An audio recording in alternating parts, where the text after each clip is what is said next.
Well, hey guys, welcome back in the garage and welcome back to 2022. Now in this video we're going to be doing an install of the SWMOTECH Evo Fog lights for that there S1000XR. Now we're going to be using the crash bar clamps for these particular lights. Now these just clamp onto your crash bars, so fairly easy install. If you don't have crash bars on your particular bike, then you can get bike specific mounts for your particular bike. Check out their website down in the description below to find out if they provide mounts for your particular machine. Now I was planning to do an install video from start to finish, but that went down the Kazi. As you can see from all this carnage here in the garage, I had a few issues, so nothing to do with the SWMOTECH products, it's to do with this particular machine. It's a bit of a pain to fit, but hopefully I can put your mind at ease if you are interested in these lights, that it is easy enough once you've figured it out. Now it wouldn't be a TLR garage install video without some light refreshments, so I'm going to go and get my own, you go and get yours, and I'll see you back in seconds for you.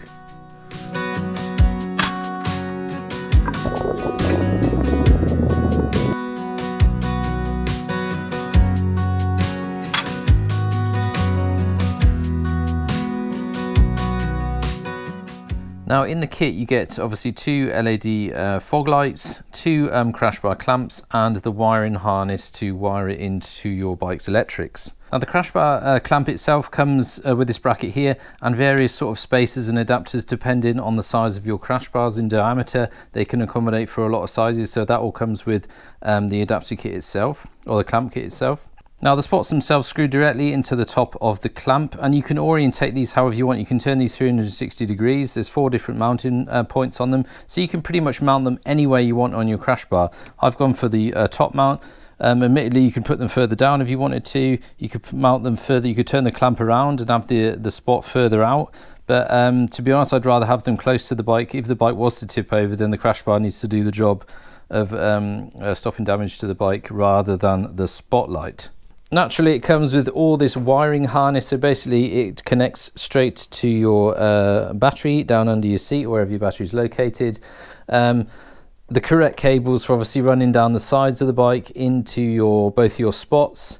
It has a switch which mounts on the handlebar here, and all the cables obviously connect together into a switched relay, which is an awesome thing to have. Obviously being directly connected to the battery isn't always ideal because it could drain your battery, or if you forget to turn them off, that's an issue. So with this cable here that's connected now to my bike's power, it means the fog lights can't be turned on when the bike isn't on. Also, I think a legal requirement for MOT here, the fog lights have to be independent from the headlights. You can't turn them on, or you shouldn't be able to turn them on when the headlights are off. So wiring all this up isn't a particularly big job. It's a pretty much plug and play. So you've got one socket that connects to your switch, and one socket either side of the bike. Is the one on the right hand side down in there, and the one down on the left here connects to the left fog light.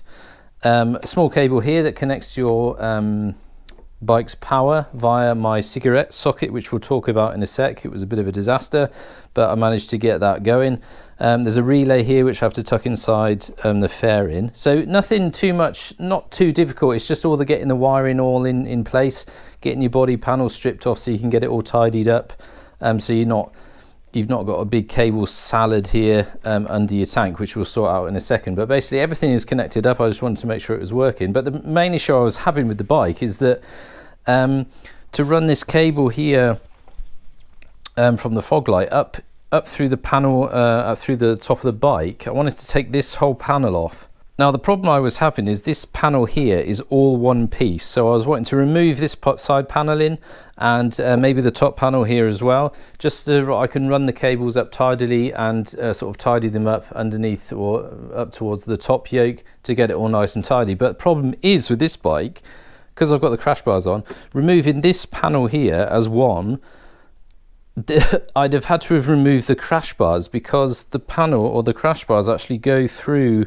this panel here. So trying to take this whole panel off with the crash bar on, not happening. So, and I'd already mounted the light, so I didn't want to take the crash bar off and have that hanging in the wind. So what I've done is I removed this entire panel. I loosened loosened everything up just enough so I could pull it to one side.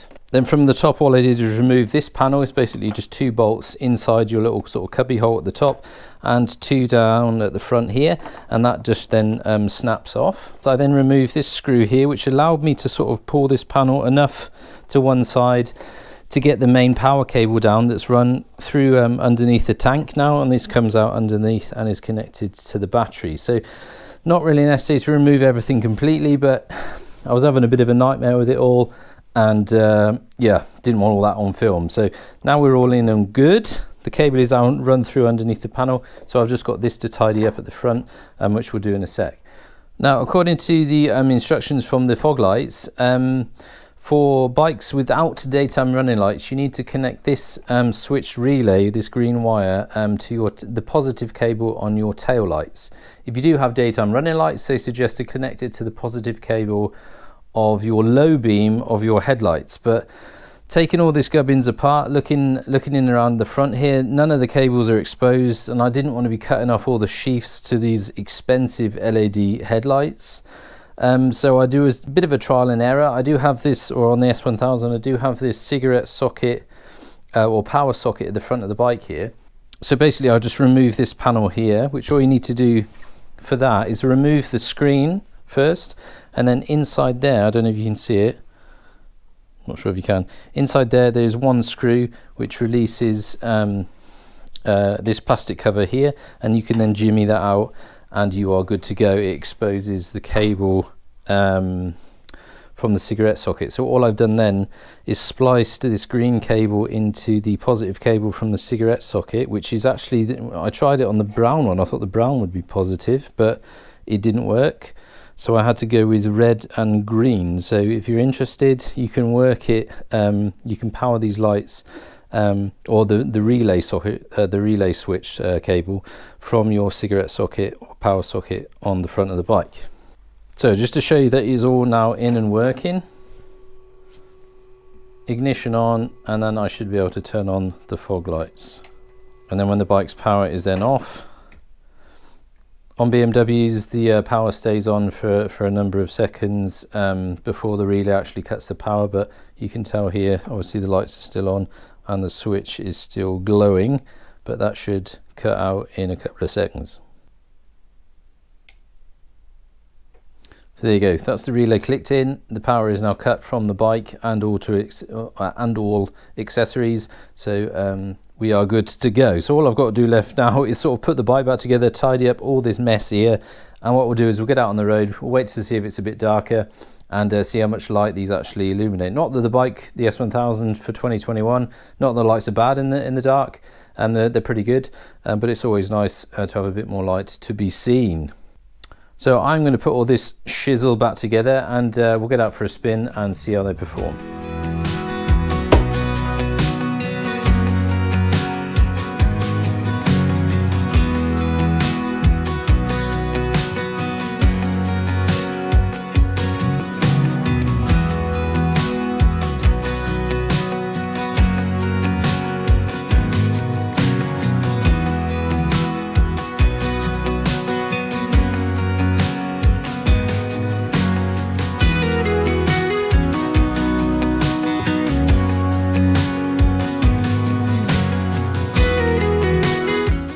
With bolts at the end that you haven't used.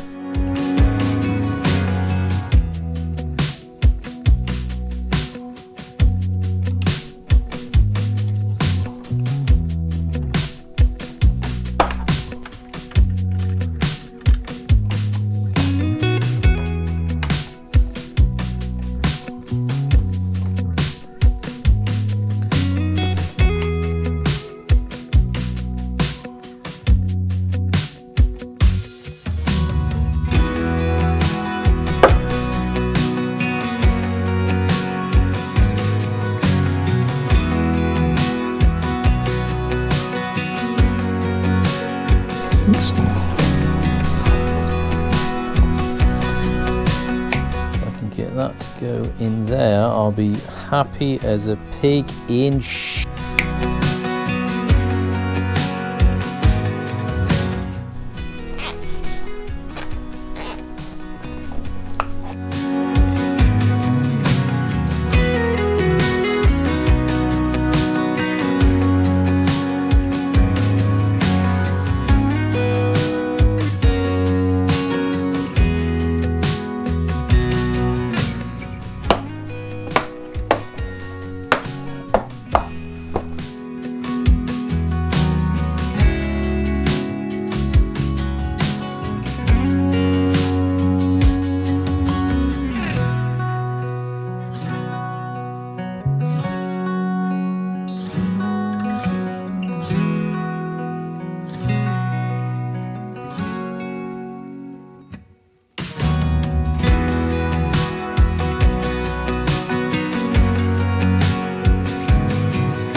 SWMOTECH Pro Micro tank bag if you're interested. Links in the description.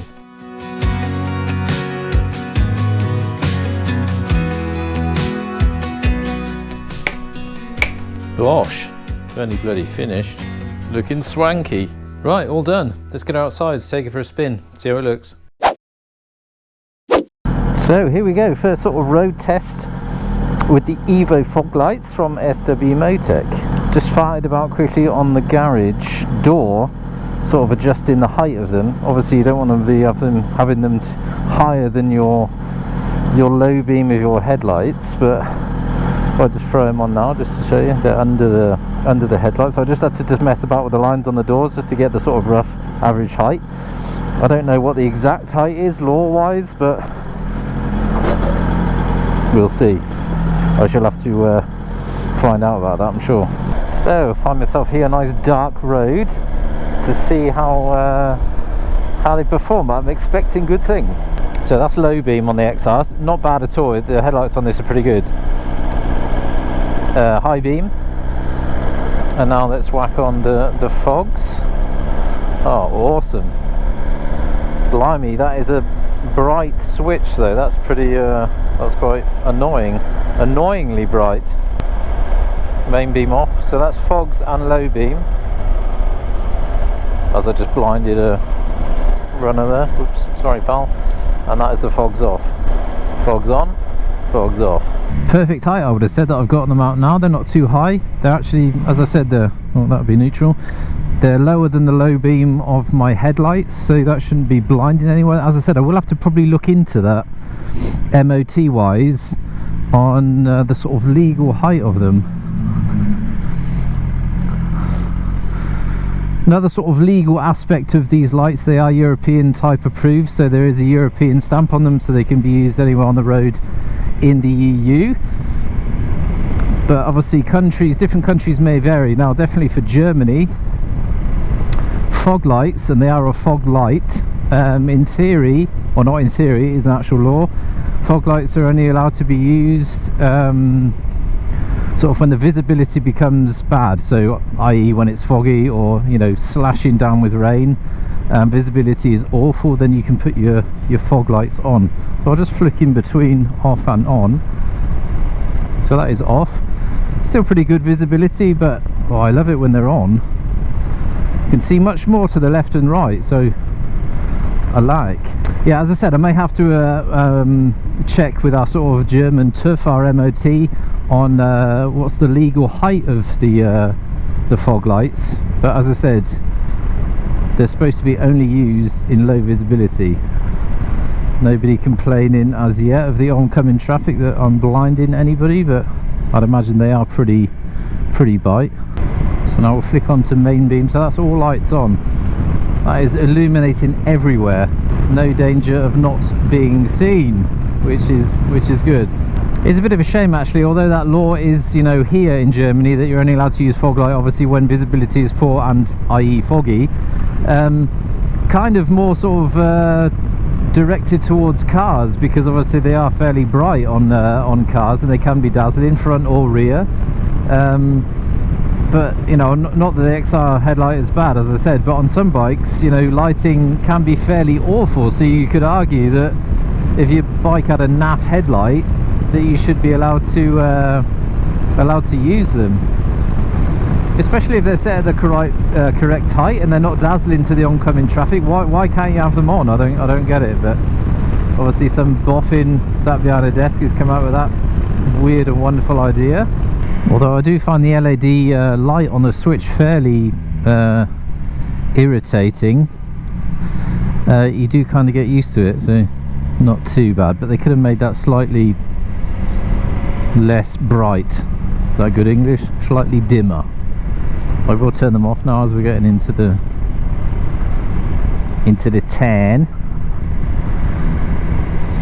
Yeah, so installation fairly easy, except on this bike. It was a bit of a nightmare, but like I said at the start of the video, I wanted to take all the fairings off to make the cable, as you know, the cable harness that it comes with, as tidy as possible under all the fairings. But to get the fairing off on the side, I had to take the crash bar off, And when you've already got the lights fitted onto that, bit of a nightmare. So what I did was just loosened it as much as I could, just so I could sort of pull the fairing away from the bike enough to get all the cabling through to where I needed to feed it through to. And as I said, as you saw on the video, cable tied it all nicely up on top of the air filter just under the ignition. So not too much of a disaster, but probably slightly more difficult on this bike than some perhaps. If you've got a nice naked and not much fairing to contend with, then slightly easier. But this bike was a bit of a nightmare. Also worth mentioning to you frequents here on the channel, I've had the bike back from his service a good few weeks ago now, a good 6-7 weeks ago, so we are all good. Oh god, I was going to go then, whoopsie. And yeah, the bike's obviously now de-restricted, so I've got full beans and access to Dynamic Pro. So as soon as the sort of roads dictate that I can rinse it a bit, I'll be getting out and about. Apologies also that I've not posted anything in the last sort of 4 or 5 weeks, but the weather has been pretty bad here. Although it's not been that cold, the road conditions have been terrible. We've been icy for many weeks, so much so that it was even dodgy driving a car, let alone getting on 2 wheels. So I haven't been able to get out at all. Plus I was waiting over the last few weeks for products to arrive, i.e. the fog lights, etc. I've got some more garage videos coming up. Got a new pannier system for the XR, which I'll do an install video on, and some rear rack luggage capabilities, so that will all become apparent in a few weeks time when I get all that good stuff installed. Let's smash our fog lights back on. High beam. Oh, I love it. It's just so bright, everything. You can see the entire road and even up the side of the trees, down the gusset there on the side. But yeah, as I said, I might even put a piece of tape over that switch, because that is definitely too bright. It's distracting. Switch operation a bit more difficult with winter gloves, but doable. So what haven't I mentioned? Cost. These will set you back €360 for the Evo fog lights, LED fog lights, and the crash bar clamps. As I said, if you don't use crash bars or don't have them on your bike, SWMOTECH do sell bike specific mounts, so do check out the link below if you are interested in getting yourself a set. You can mount them on other parts of your machines. I think it fits perfectly to the bike as well. The sort of brightness of the LED fog lights is pretty much exactly the same as the headlights. Yeah, and I think I've got them at the right height, so I think that works well. Oh, you dickhead. Kicked it into gear with the kickstand. So that is pretty much it. If you've got any questions at all regarding the headlights, the installation, especially obviously on the XR, then don't hesitate to ask your questions down in the comment section below, and I'll do my very best to get back to you. I would like to thank SWMOTECH, who sent the fog lights for me free of charge for review. Your support over the years on the channel is greatly, very much appreciated.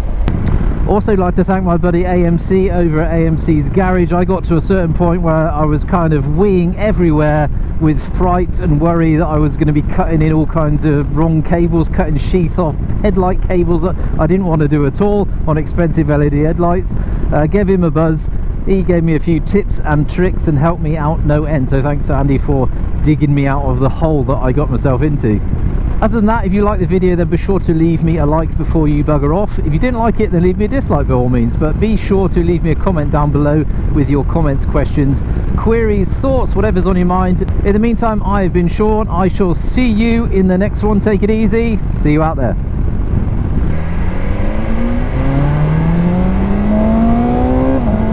TLR out.